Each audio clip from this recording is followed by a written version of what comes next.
আপনার বিএনপি যখন ক্ষমতায় ছিল সাইফুর রহমান সাহেব বাজেট ঘোষণা করেছিলেন এবং সেই অর্থমন্ত্রী নিজেই কালো টাকা সাদা করেছিলেন। বেগম খালেদা জিয়া নিজেও কিন্তু কালো টাকা সাদা করেছিলেন। বিএনপি গণতন্ত্রকে কলঙ্কিত করেছে, ভোটকে ধ্বংস করেছে। আপনার 10টা উন্ডা আর 20টা গুন্ডার মাধ্যমে জনগণের ভোটের অধিকার ঠান্ডা করে দিয়েছে। আমি যে কথাটি বলতে চাই মাননীয় স্পিকার, আমরা যখন দেখি মাননীয় প্রধানমন্ত্রী শেখ হাসিনার নেতৃত্বে অবাধ তথ্য প্রবাহের কারণে বিভিন্ন মিডিয়াতে যখন ওনারা টকশোর মধ্যে বসে আলোচনা সমালোচনা করেন যে কালো টাকা সাদা করার উপায় রাখা হয়েছে এই বাজেটে, আজকে এই বাঙালি জাতি কিন্তু ভুলে না, আপনার বিএনপি যখন ক্ষমতায় ছিল সাইফুর রহমান সাহেব বাজেট ঘোষণা করেছিলেন এবং সেই অর্থমন্ত্রী নিজেই কালো টাকা সাদা করেছিলেন। শুধু তাই না, তৎকালীন প্রধানমন্ত্রী বেগম খালেদা জিয়া নিজেও কিন্তু কালো টাকা সাদা করেছিলেন। মাননীয় স্পিকার, ওনাদের মুখে যখন শুনি আজকে এই সরকারের নেতৃত্বে সন্ত্রাস, তখন হাসি পায়, কারণ বিএনপি মুখে গণতন্ত্র অথবা সন্ত্রাসের কথা মানায় না। 1975 সালে বঙ্গবন্ধুর হত্যার মধ্য দিয়ে বিএনপি কিন্তু ক্ষমতায় এসেছিল। 9 বছর স্বাধীনতা বিরোধী আন্দোলনের পরে 91 সালে যখন ক্ষমতা আপনার বিএনপি পেয়েছিল, আমরা ভেবেছিলাম আপনার গণতন্ত্রের যাত্রা শুরু হয়েছে। 96 সালে আমরা দেখেছিলাম ভোটবিহীন নির্বাচন 15ই ফেব্রুয়ারিতে এই সেই বিএনপি আপনার বাংলাদেশে প্রতিষ্ঠিত করেছিল। বিএনপি গণতন্ত্রকে কলঙ্কিত করেছে, ভোটকে ধ্বংস করেছে। আপনার 10টা উন্ডা আর 20টা গুন্ডার মাধ্যমে জনগণের ভোটের অধিকার ঠান্ডা করে দিয়েছে। আজকে আপনাদের সামনে এই কথাটি বলতে চাই, আপনার স্মরণ আছে মাননীয় স্পিকার, আপনার সেদিন এই সংসদের মাননীয় অর্থমন্ত্রী সাহেব কিবরিয়া সাহেব, আজকে আমি যে আসনে নির্বাচিত ওই আসনে কিন্তু উনি 2001-এ নির্বাচিত হয়েছিলেন। 2004-এর আর 2005-এর 27শে জানুয়ারি বদ্দারবাজারে ঈদ পুনর্মিলনী অনুষ্ঠানে উনি গিয়েছিলেন। এই ঈদ পুনর্মিলনী অনুষ্ঠানে গ্রেনেড হামলা করে কিবরিয়া সাহেব সহ আরো 4 জনকে সেদিন নির্মমভাবে হত্যা করা হয়েছিল। আমি সহ অসংখ্য আমাদের নেতা কর্মীরা ক্ষত বিক্ষত হয়ে আজও কিন্তু আমরা বেঁচে আছি। তাদের মুখে আর যাই হোক এই কথাটি মানায় না। আজকে 16 বছর মাননীয় প্রধানমন্ত্রী শেখ হাসিনার নেতৃত্বে দেশে আপনার গণতন্ত্র প্রতিষ্ঠিত হয়েছে, সুশাসন প্রতিষ্ঠিত হয়েছে। বিএনপি বলতে পারবে না বিএনপির কোন নেতা কর্মী গ্রেনেড হামলায় মৃত্যুবরণ করেছে। শুধু কিবরিয়া সাহেব নয়, এই পার্লামেন্টের মেম্বার আসানুল্লাহ মাস্টারকে জীবন দিতে হয়েছে। এই পার্লামেন্টের মেম্বার তৎকালীন বিরোধী দলের নেত্রী আজকের মাননীয় প্রধানমন্ত্রী শেখ হাসিনার উপর গ্রেনেড হামলা করে তারা হত্যা করার চেষ্টা করেছিল।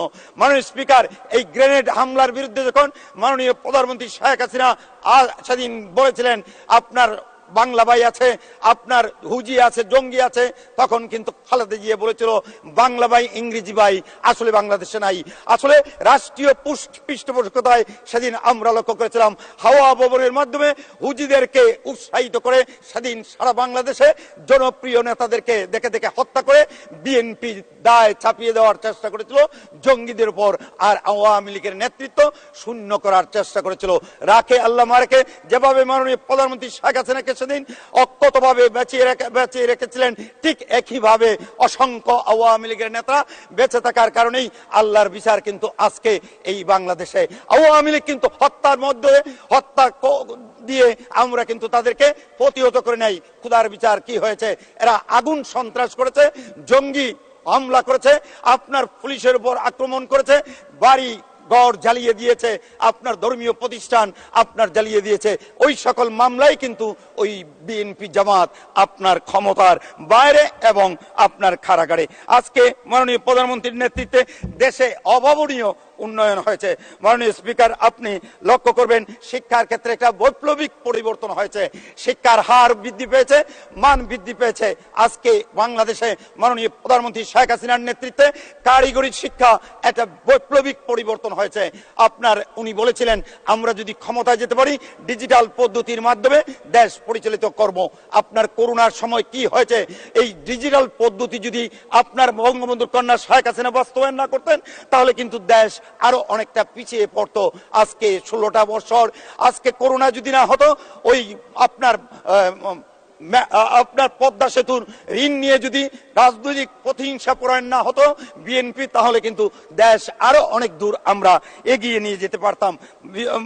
বঙ্গবন্ধুর কন্যা শেখ হাসিনার নেতৃত্বে কৃষির মাধ্যমে একটা বৈপ্লবিক পরিবর্তন হয়েছে।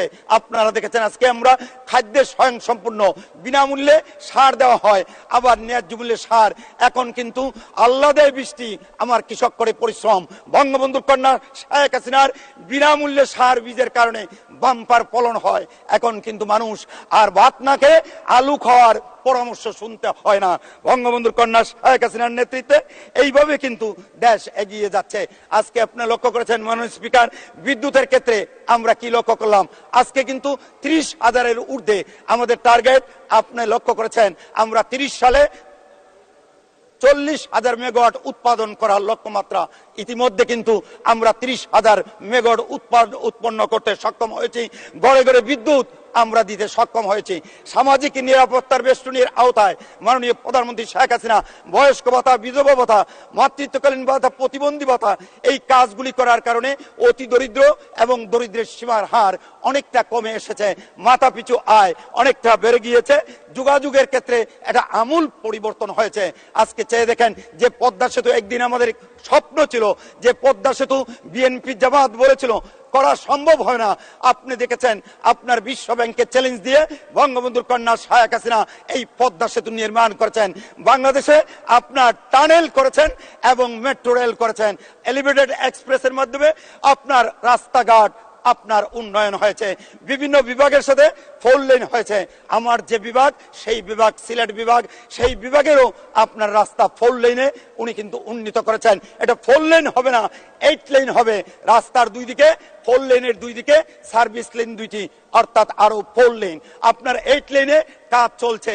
আজকের এই সভা, আজকের এই বাজেট বক্তৃতায় মাননীয় প্রধানমন্ত্রীর প্রতি আমি সবিনয় ভাবে অনুরোধ করতে চাই, খুব দ্রুততম সময়ের মধ্যে এই 4 লেনের কাজ সিলেট ঢাকা যদি সম্পন্ন হয়, তাহলে কিন্তু সিলেট বিভাগের সাথে একটা যোগাযোগের ক্ষেত্রে একটা আমূল পরিবর্তন আসবে। মাননীয় স্পিকার।